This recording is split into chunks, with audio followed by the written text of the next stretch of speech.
The Lord is able to heal your broken heart if you give your broken heart to Him.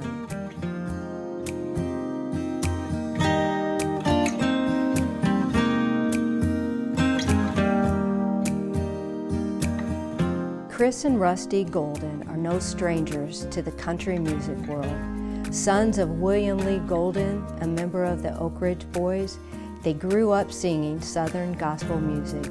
Years after their solo careers earning many #1 hits, their father, William Lee, gathered his sons, Rusty, Craig, and Chris, his grandchildren, and a friend to record what has become a tremendous healing process for the family and the start of a new group, William Lee Golden and the Goldens.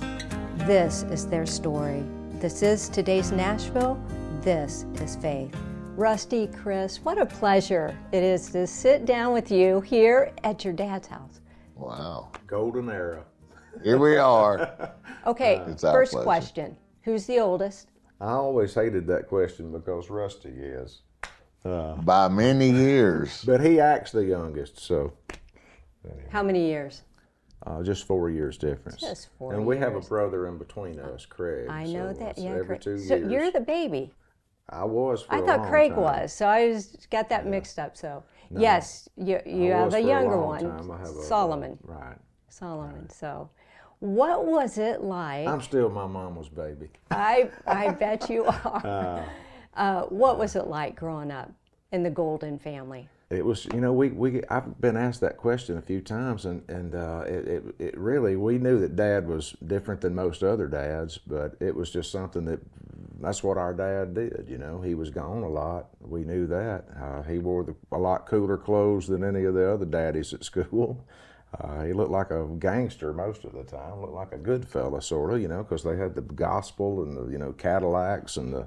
Shark skin suits. Right. So... Yeah. Mostly just grew up listening to gospel music for the first little spell of our life, you know, musically. It was mostly just gospel music. What was it like for you, Russ? Absolutely, gospel was the only kind of music that we heard until well after we moved, after 65, when Dad joined the Oak Ridge Boys. We were still like... The record player that we had there, I remember I was 7 when Dad joined the Oaks, but all the records were gospel quartets, all of them, because they were at my grandmom's house. That's, you know, anyway, but that's all Dad listened to. The Elvis thing was out, but that's not what he listened to and was, you know. Right at that time, but later on, it's like, you know, the different kind of music started coming into the house, and Glenn Campbell and Gladys Knight, and, you know, the music thing, a wide variety. Did you ever go on tour with the Oaks then, or you know, I mean, with your dad, or did you? Rusty probably more than I did because he was a little bit older, but I did get to go to a few times, like, you know, if it was somewhere close by, we would get to go to Bowling Green, Kentucky, or Memphis, Tennessee. But when you're a little kid riding the bus and like getting in a bunk, even though it's only like maybe a 3-hour ride, you think, wow, I'm sleeping in the bunk. You don't know that it's... Not very far. Yeah, right. I remember I went to Memphis. I was in the 5th grade, and I got, you know, the Oaks bus would pull up to school, and they'd pick me up at school. And back then, the Oaks were kind of a struggling gospel group, although they were at the top of the game in gospel music. It wasn't like the success that they had later on in country music, but most of the guys just had one car. So the bus would go house to house and picking them up like a school bus, you know, and dropping them off like the singers. It'd be like the bus would go door to door picking up singers, and they all sort of lived close to each other. But they picked me up at school one time. I got to go to Memphis with them, and I felt so special getting to get checked out of school and What did your get friends on the think? bus. Oh, it was mostly the teachers. We went to a Christian school, right? Yeah. And so going to the Christian school, there was a hair regulation above the ears, Off and the off the collar. collar. Well, our dad walks in. He's got a longer hair. He wasn't regulation. And they're asking him for the autographs, and can we get your picture? So what was it like, you know, after those years, your teenage years? When did you know that, you know, you wanted to go into music? It was kind of like the family just business, knew, and it right. was something that came from both sides of our family. You know, my dad and his sister Lynette, she played piano and guitar, mandolin, and sang. But our mother's side of the family, she was one of 8 brothers and sisters, and they all played and sang. They played fiddles, guitars, pianos. So whenever they got together to sing, it was like a double quartet. There was 8 parts, and they all sang in harmony. So we kind of got it on both sides. My mom's dad played the fiddle, and it was just something that kind of come easy for me. And I was basically just trying to be like Rusty at the time. Rusty got really good at playing drums when he was age young. 12, right? Well, I mean, I was already on the Like- road at 13, so when you said, when did you, how old were you? 5 probably. I mean, but I already knew what I was going to do, wanted to do definitely by 10, definitely, because I was working at it and got good enough that I was doing that by 13. Now, who are you playing the drums for? I heard that you... Back then, Dottie Rambo, it was called, the group was the Rambos, the singing Rambos, but featuring Dottie Rambo, the songwriter. And back then, she was as prolific a songwriter as what Bill Gaither is, but she was one of the first new gospel songwriters that came along that everybody cut her songs, even the same song, and had hits with the same song. That don't happen anymore. There's a lot of our stuff became standards. Elvis recorded her songs. I mean, Wow. Yeah. yeah. Anyway, so that's who I was playing for. Back then, there were, you know, the gospel music business that the Oaks were involved with was called Southern Gospel. You know, it was split up like that. You know, and there were really, you know, 5 really all major acts: Oaks, you know, Happy Goodman, Spears, Rambo's, Stamps. There were a few like. And when they would do like mega shows, they could pack a full of 10,000 seats, you know. And that was big for Southern gospel. It really was. I was just trying to be like Rusty. Rusty started playing drums. I thought, well, man, that's something I can do. And when he was talking about Dottie, I remember when they, you know, they used to come over and eat with us sometime. I remember playing drums with, you know, like it's like show and tell when you got company over. They make the kids play for, you know, the company, and I can remember doing a little drum thing for them when I was just probably 5 years old. Then Rusty moved to piano, and I thought that was something I wanted to do. I started playing piano. I remember one night we were fighting over the drumsticks, and Dad took me up to the bedroom, and he brought out his guitar, and we didn't, you know, his guitar is sitting right here. It was the one that didn't come out very much back then, but he said, "Hey, man, if you learn how to play a different instrument, y'all can play together." So that's something that kind of started me on another journey of trying to learn to play the guitar. And what a journey it has been, and we're going to talk about that because from there, you guys went into solo careers, and we're going to talk about it when we come back. Okay.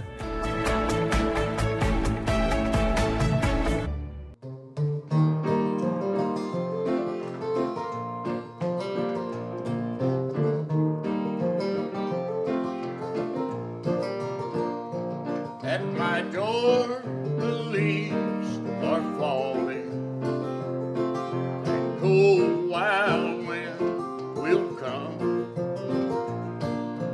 Sweethearts walk by together, and I still miss someone. I go out on a party and look for a little fun, but I find the darkened corner, 'cause I still miss someone. Oh,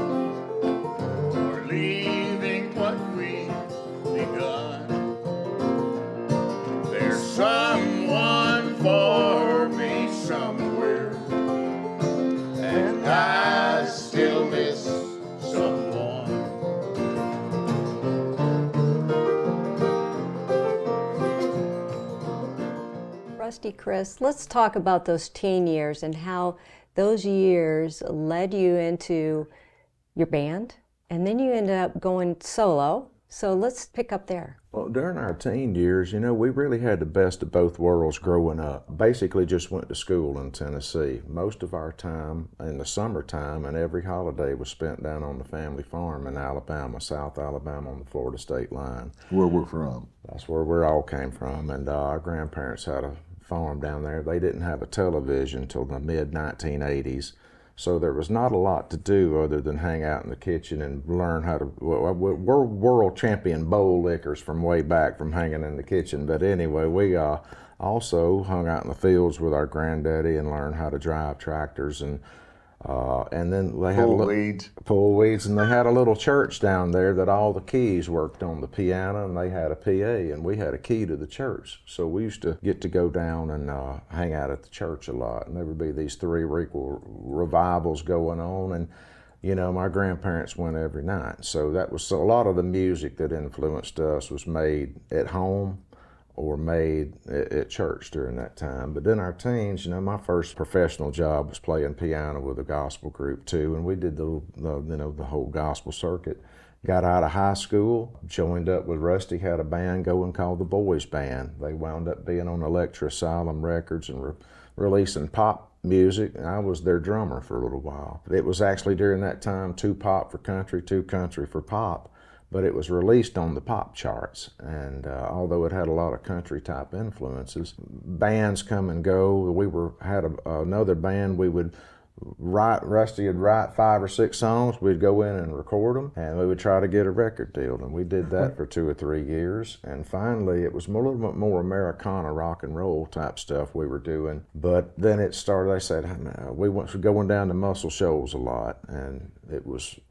They were telling us, you know, well, you guys live in Nashville, you talk country, you dress country a lot of the times, and so we started doing more stuff in our wheelhouse, and that led to record deals that we did with Capitol Records and CBS Records as the Goldens back then. We released singles, and we're out on the tour for about 9 years, and while we were in the studio recording that album, Dad got the news that Dad wasn't with the Oak Ridge Boys anymore.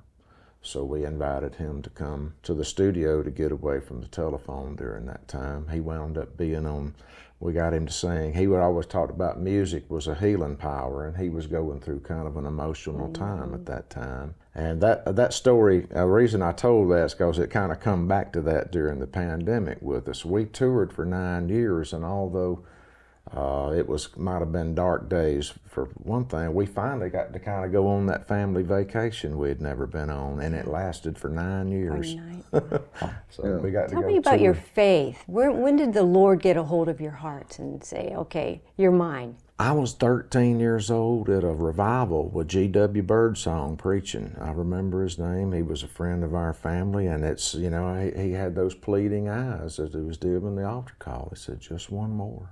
Just one more, and I felt the need to go up there, and I did. I was like 13 years old, but like a lot of people do, I poured it all out, or my parents were getting divorced. I was going through an emotional time, and I was distraught, and that's the only place you can turn during distraught times. But like a lot of people do, I picked up all my troubles, put them back in my pocket, and walked back out the door with it.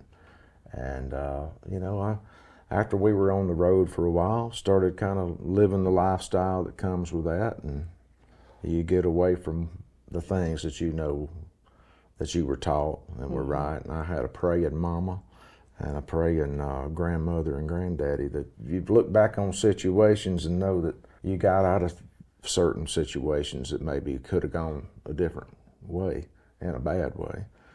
But I was older when I came back to it, and sometimes a man's got to take the long way around to come back to what means the most. But I do want to finish well, and I'm thankful for second chances and third and fourth. We talked about that. Right. Rusty, what about you? There was never a point in my life where belief in God, Jesus, the Christian way was not a part of my life. Amen. There's never, all I remember is 5 prayers a day, consistent. The morning prayer, which is just thank you for letting us wake up. It lasts 10 or 15 minutes. Oh yeah, that was Yeah. a morning prayer. There was 3 prayers about because they were from the 3 meals a day, but he worked anyway. Throws and then the evening before bed every day, 24/7. I mean, not 24/7, but 365. Everybody on their On the knees. knees. Yeah. And, The morning and evening. Moaning. Knees only. Yeah. So that's it's always been there. Yeah. Now, Chris talks about when did it hit you. Honestly, with me, I've had a few times. I really have. I've had those times where it's hit me, and I've been a good boy for a little while, and then I needed another dose, you know. Yeah. And right now, I'm in a good place because there's a part of me that says I'll never be good enough to be like my but if I get wrapped up in that mess, that's just the bad side working in my head. Well, we're all sinners and we all fall short. So. If that's where it's like I get down when I get down to those couple of really good verses that are in the Bible that say there's a reason John 3:16 is so popular and powerful, because if I believe that, I sleep better at night. And I pray every day, but it's not like my grandparents did it right now for me. I'm single. It's a lot of praying, a lot of thank you, Lord, all day long. A lot of that. More thank yous than please give me. Yes. I was on the road with the Oak Ridge Boys for 17 years. Like whenever we were out on the road with the Goldens, after 9 years, I started having babies instead of hits. So I had to take a sideman job working for the Oak Ridge Boys, and I was glad I was still making music with friends and family. I had been out there for about 15 years. I'd never quit making solo albums, but I was in a really dark place for a little while. And you know what, Chris, we're going to talk about that. Okay. We're going to talk about those dark places when we come back. Okay.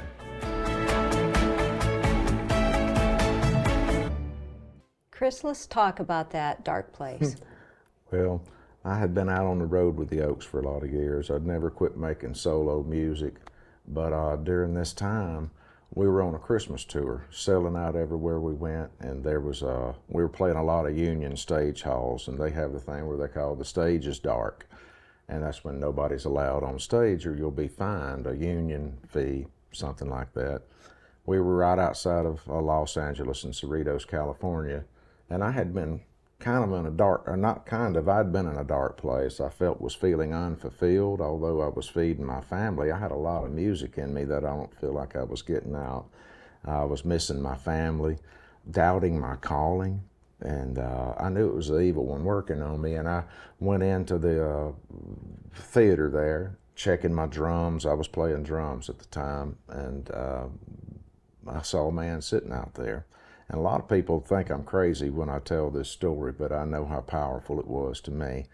And he come up, and I said, "Oh man, is the stage dark?" He said, "Don't you have enough light around you?" And I said, "Yes, sir, I just didn't want anybody to get fined for me being up here." He comes up, tells me he likes the drums. I said, "Well, man, you're not going to hear very much drums tonight. This is a Christmas show. I got to soft shoe everything. In fact, I'm getting ready to get dressed up, and they're going to roll a fake fireplace out here and put it right in the front of the drums. You're not even going to see me tonight."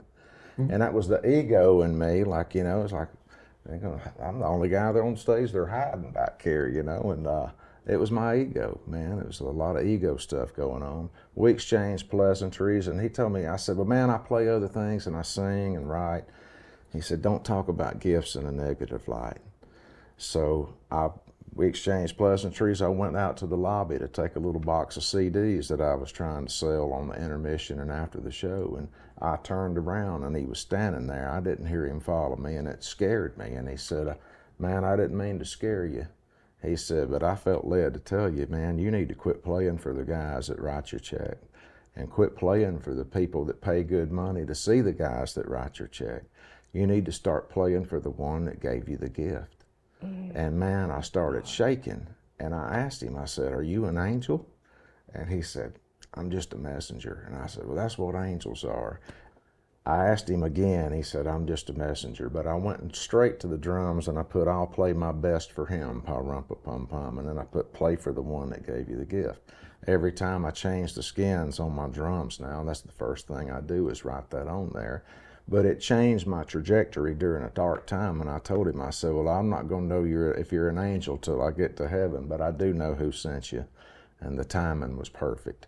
It got me through the rest of the tour. I started recording a gospel album, started doing some of the songs that Rusty had written. Rusty was a songwriter of the year in Southern gospel during that time. He had 2 or 3 songs of the year that he had written. So I thought, well, I want to get the team back together, at least record some of his songs. And so I started recording gospel music, and I've been so blessed ever since. But that was so powerful to me that I called my mom, I called my wife and kids, I called my dad and brothers. I said, I think I just saw an angel. Our grandmother always had that sign in the lobby. I love it. I think it's... She always had that sign in her foyer that said, be careful to entertain strangers. Some have entertained angels unaware. I had been seeing that since I was old enough to read. So I knew that verse from time I was a young boy. But anyway, it was a powerful thing to me. And I still believe that that's what changed my trajectory on that. And I have recorded like 7 gospel albums since then. And now you are doing the Goldens. Right, and it kind of come full circle. All that stuff about the healing power and the of music during the pandemic. I'm sure Dad told you about it, but he gathered us all together.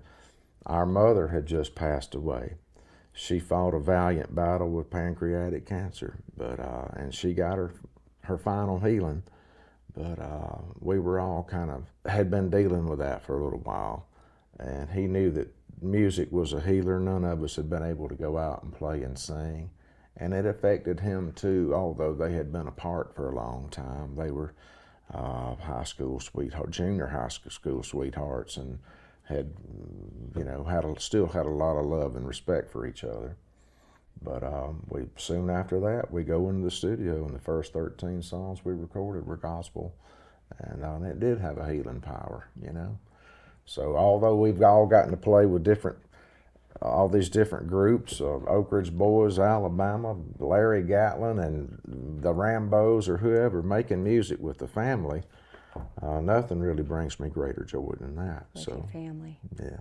Tell me about the Goldens and where you're going with it, and your new music. And well, we recorded 34 songs during the pandemic, 3 different kind of genres and styles of albums, and we've been doing, we get together around the piano and sing a lot, but we've got some live dates coming up, and we've also recorded a lot of videos that are in the can, a lot of content for that, and we got a few other things that we have in the works for the next few little months. But I hope that those 3 albums that we did at the same time, I hope that was just the beginning, because we got hundreds. We got tons more songs that we want to do, a lot of original stuff too. So, Rusty, how has this healing process affected you and getting the family together and producing new music? And it's gave me purpose that I really needed at a time. For the last almost 5 years, I've been spending over half the year overseas playing. When the pandemic happened, it sent everybody back home. And I needed to come back home, not only because of that, but because my mom had 4 more months. And it gave me those 4 months with my brothers under the same roof, 24/7. For those 4 months, we were under the same roof. I mean, up close and personal, those last 4 months with my mom. So that was priceless. Then Dad gave us just a little time to get things together down there. And then as soon as we came home, we got together around this piano sitting right here, and we started going over possibilities of songs that started with his youth. Some songs I didn't know, but come to love. And It's gave me something to do, because if I didn't have this going right now, I don't have a schedule like Chris does. You can go to chrisgolden.net and find out what's going on. I know you all are Yeah. so busy, and I have to say Well. before I close, I saw the video of Take It Easy, and Yeah. you just look like you're all just having so much fun. Well, it is the whole thing. If it ceases being fun, we need to cease doing it. But you know, that's why you play music. You don't work music.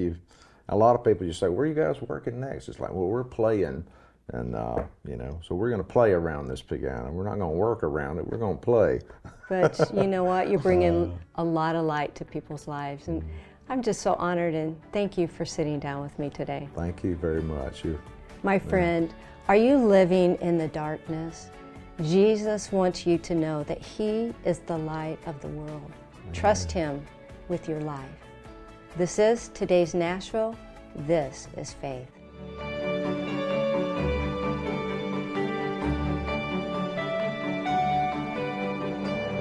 Cornerstone Television wishes to thank all our faithful viewers whose consistent prayers and financial support have made this program possible.